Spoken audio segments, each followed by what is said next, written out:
Attack on Titan's final season asks a tiny question. How far would you go for freedom? And how many people have to die before you call it control by a nicer name? The show stares you in the eye and says, cool, let's test that in real time.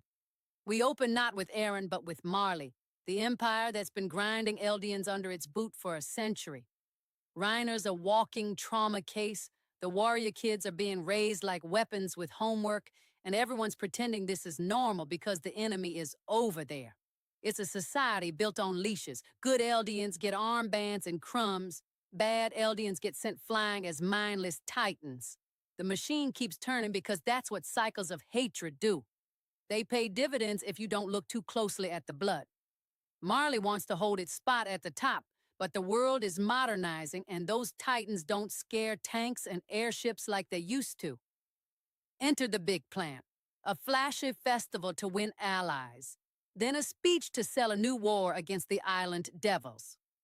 Willie Tybur steps on stage like a celebrity politician and gives history class with PR polish, turning Marley's sins into a sales pitch.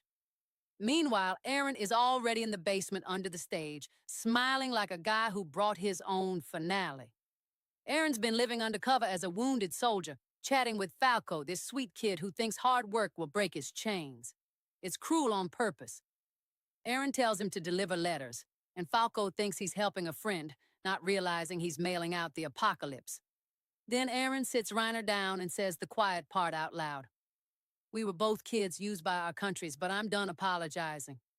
When Eren transforms and levels Liberio, it's not a battle, it's a manifesto. Bodies fly, buildings fold, and the Warhammer Titan shows up like a late boss fight with overpowered DLC. Eren fights smarter than before. He's not just raging, he's building a case that strength is freedom, and anyone who tries to control him becomes debris. The Survey Corps swoops in with new gear and old scars. Levi hits the stage, reminding us he's still the taxman for your sins. It's brutal, precise, and totally hypocritical, which is exactly the point. Zeke is there too, playing chess 3 boards ahead and telling himself it's mercy if the endgame is peaceful extinction. He chucks rocks like a lawnmower through people and thinks that's compassion because his plan ends the Eldian bloodline without another child being born to suffer. Freedom by turning off the lights. Control with a bedtime story voice. Pick your poison. They both taste like ash. Eren beats the Warhammer by treating enemies like tools, literally sucking up her powers with a straw he stole from the basement. He's not content to be a pawn on someone else's board, so he flips the table. Then he leaves, and Gabby, fueled by everything Marley pumped into her head, jumps on the airship and shoots Sasha. One pull of the trigger and the revenge circle makes another perfect loop. Back on Paradis, the victory party is a funeral. Connie shakes, Mikasa breaks, and Armin can't breathe because they all know there's no clean side left. Niccolo, the enemy chef who loved Sasha's smile and her appetite, almost buries a bottle in Gabby's skull at dinner, and the only thing that stops him is Sasha's parents. They ask where hatred ends when everyone has a story that hurts. Nobody at that table has a good answer. While everyone grieves, Eren is evolving into something cold and sharp. He meets his friends and tears into them like a prosecutor, calling Armin a slave to Bertholdt's memories and Mikasa an Ackerman puppet coded to protect him. It's surgical and ugly. Whether he believes it or he's just pushing them away, the effect is the same. He's cutting ties so he can fly or fall alone. Behind the scenes, Zeke seeds the island with wine laced with his spinal fluid because his version of mercy needs leverage. Military brass drink it like it's peace, and suddenly half the command can turn into titans with one shout. For a guy who wants to end suffering, he's very comfortable manufacturing it on demand. Levi, who's had enough of being Destiny's unpaid janitor, strings Zeke up in a forest like a Christmas ornament. Zeke detonates himself with a thunder spear and paints the trees with Levi's hope. Levi lives because spite is a medical plan in this show, but the damage is done. In the chaos, the Jaegerists rise kids and soldiers slapping on armbands of a new faith. Freedom becomes a brand with a dress code.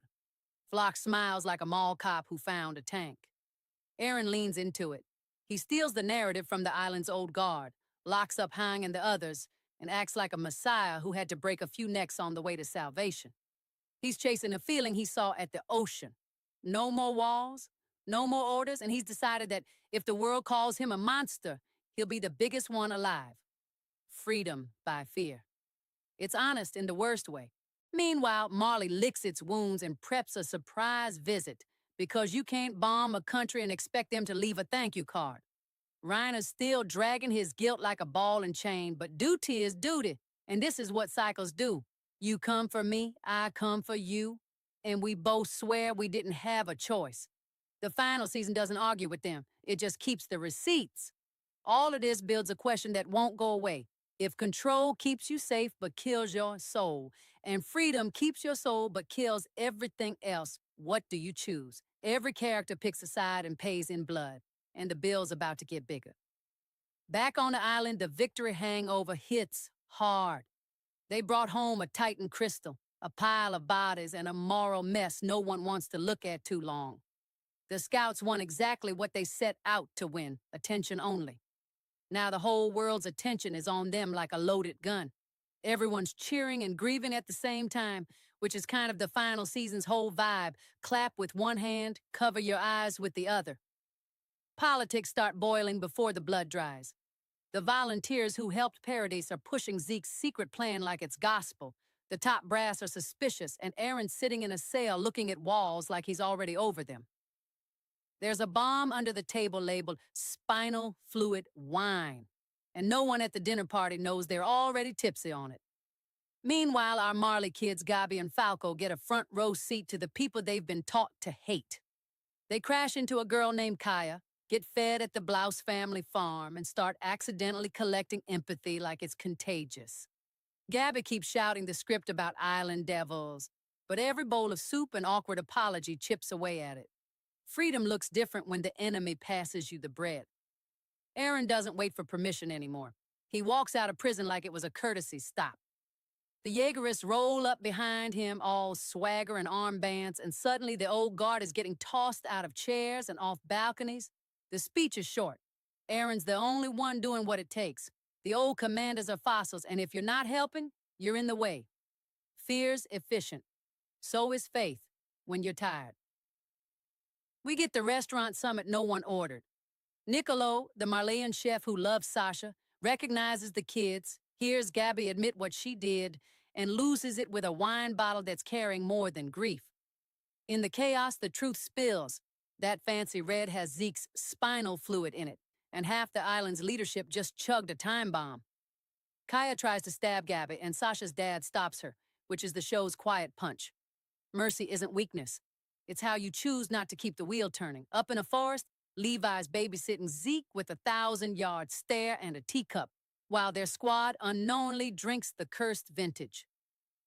Zeke's still the politest bioweapon you'll ever meet, chatting baseball like he didn't set this up years ago with a smile and a curveball. Yelena lays out the big plan with holy woman eyes. Sterilize all Eldians, end the line, end the hate. Not peace through power, peace through never being born. That's not a plan, that's a funeral you stretch across a century. Then Aaron sits Mikasa and Armin down and emotionally power washes them with bleach. He calls Mikasa a slave to her blood, says he's always hated her, calls Armin a knockoff version of Bertholt's leftovers. Armin swings on him and gets dropped, which hurts less than the words. And maybe that's the point. If you break the heart first, the body won't fight as hard. Zeke makes his move. He screams, and all that wine cashes its check. Levi's squad turns into titans in front of him, and in 10 seconds he has to pick loyalty over the last threads of his own sanity. He does what only Levi would do, slaughters his friends, then carves Zeke out of the forest of nice scenery like a surgeon who ran out of anesthesia. He straps the beast up in thunder spears like a grotesque Christmas decoration and heads for home. Zeke chooses self-detonation as an exit strategy, which, consistent. He blows himself and Levi sky high and then gets rebirthed inside a titan like a wet miracle, mumbling about a girl in the sand who stitched him back together. The world has rules, the founder has different ones. It's comforting if you're Zeke. If you're everyone else, it's nightmare fuel. Marley doesn't wait for a second invitation. Magath brings the airships, Peak pretends to betray Aaron, and Reiner drops in like gravity owes him money. On the rooftop, Peak points at a shooter, and then the entire sky opens up with Marley's payback. Aaron meets the Warhammer's tricks with brute stubbornness and runs for the one thing he needs, Zeke's hand. Touch royal blood. Unlock God mode. It's ugly, but it's simple math. Inside the walls, Onyankopon begs the scouts to help Aaron even though half of them want to punch him on sight. They go because the alternative is Marley trampling everything, and choosing a side at this point is like choosing which house fire to sleep in. Jean and Connie grit teeth. Mikasa wraps the scarf she's not supposed to wear. Armin tries to be a brain in a storm, and they run headfirst into a battle that hates them for breathing. The street-level horror keeps score. Soldiers turn to ash, kids find guns heavier than their hands, and the Jaw Titan tries to bite Aaron's head off like a trophy. Reiner, who wanted to die about 3 episodes ago, still throws himself between Aaron and the end, because that's what his hell demands. Duty tastes like rust. Freedom tastes like blood. Nobody's eating well. Zeke climbs the wall like a final boss and gets ready for his second scream. Colt begs him not to, because Falco drank the wine and is standing right there, a kid with a crush who just wants to live long enough to be awkward about it. Zeke hears him, nods at the tragedy, and screams anyway. Falco bursts into a Titan. Colt dies in the heat, and another brother learns what loyalty costs when the world's chewing your family first. Falco Titan goes for Reiner, jaws gnashing, and Porco, who's been getting beaten like a rented drum all afternoon, decides he finally found a way to be useful. He shows his face, admits he was always the lesser brother, and offers himself up as lunch. Reiner lives. Porco dies. The scorekeeper in hell checks another box. Aaron's still trying to make it to Zeke, dragging that battered body across roofs while bullets and teeth keep voting no. And then Gabby, the kid who pulled the trigger once and hasn't stopped living with it, lines up the shot like the world's quietest sniper. She breathes. She fires. Aaron's head separates from his body mid-stride, and for one weightless heartbeat, choice itself looks like it lost. Time stops like the universe just hit pause on a horror movie, and Aaron's head keeps floating forward. Zeke steps in calm as a disappointed gym coach and snatches it like he finally caught the one baseball his life's been throwing at him. Touch achieved. Brothers sync up at last, and the world blinks out into sand. We're in that eerie place again. Endless dunes, a tree that looks like it's been watching war since fire was invented, and silence so loud it makes your heartbeat feel rude. Aaron wakes up in paths, hands bound, still trying to scowl his way into winning. Zeke's there, beard like a midlife crisis, pretending he's chained too, and calling this the coordinate, which is just a fancy name for where Emir does tech support for Titan bodies. He says he's been here for years, which, yeah, time's weird, and he's used the free trial to learn every menu. Zeke lays it out like a guidance counselor who secretly hates you. He thinks Aaron's been brainwashed by Dad, and he wants to save him with the most extreme guilt trip imaginable. So he takes Aaron ghost-walking through Grisha's memories, flipping through childhood scenes like an album full of warning signs. Baby Aaron dreaming about freedom, Grisha sweating, always pushing, always sorry, and that basement promise hanging over everything like a trap door no one checks until it's too late. They watched the night in the woods when Grisha stuck a needle into his own kid and turned him into a weapon that could hate back. They watched past Grisha stalk the Rice Chapel years later, trembling as he begs a royal family to stop sitting on God mode and do something. He's not a monster yet. He's a father who fears he's made one. And then we get to the part that breaks time. The Attack Titans thing, it turns out, isn't just punching. It's passing memories forward and back, like cursed postcards. Grisha sees the future through Aaron, and Aaron uses that to push him in the present, which already happened, to slaughter the Rice family. That means Aaron didn't just inherit his dad's rage, he retroactively sharpened it. The paradox is ugly. The son gives the father the resolve that creates the son who gives the father the resolve. Cycle of Hatred, now available in Time Loop Edition. Grisha finishes the deed in that cavern and then crumples under what he's done, hugging an air that won't hug back. He sees Zeke not as an enemy, but as the boy he abandoned, and he begs him to stop Aaron. You feel how badly he wants someone, anyone, to break the chain he helped forge. Aaron, watching, doesn't flinch. He's not the kid who cried over a dead bird anymore. He's the bird that kills windows. Back in Paths, Zeke drops the act. He's not chained. He's basically admin because his royal blood gives him super user privileges with Emir, who's been quietly building titans out of sand since before your family discovered seasoning. He asks her to fulfill his euthanasia plan, sterilize all Eldians, end the nightmare by ending future births. It's the darkest, make the world safer by deleting ourselves pitch you'll ever hear. Aaron tears his thumbs apart to rip free and sprints through the dust toward Emir with the kind of desperate honesty only a liar can pull off. He doesn't deny he's a monster. He just says he'll be her monster and she can stop being a slave. And then we finally get her story, the one the world hid behind flags. A nameless girl hunted like a dog, freed, only to be worked to death, who stumbled into a spine creature under a tree and got turned into the first Titan by accident in Empire. King Fritz didn't thank her. He used her, bred her, sent her to die for him, then turned her daughters into meat grinders to keep the power going. Maria, Rose, Sina. The walls are named after a bloodline that was force-fed their mother. And Eldia rose on that cruelty like it was gravel. In Paths, Emir kept serving because obedience was the only language anyone taught her. Aaron tells her there's another word. She cries without tears, and the chains finally break. She chooses Aaron not because he's good, but because he's the only one who asked what she wanted. The sand shifts, far away, in a world that thought it was done falling apart. The walls crack like eggshells, and the things inside them start to move. Aaron erupts into a nightmare skeleton, the size of a grudge, ribs stretching for miles, a skull like a cathedral someone sinned in. The collapsing walls scream steam, and a continent of colossal titans takes its first synchronized step. Every soldier in Shiganshina looks up and realizes they were spears competing with an avalanche. Yelena stares like her faith just got a face. Reiner can't even pretend to be the hero of his own story anymore. Gabby and Falco grab each other because childhood ended 3 apocalypses ago. And then, like a voice pulsing through the marrow of every Eldian in the world, Aaron speaks. It's not a speech, it's a verdict.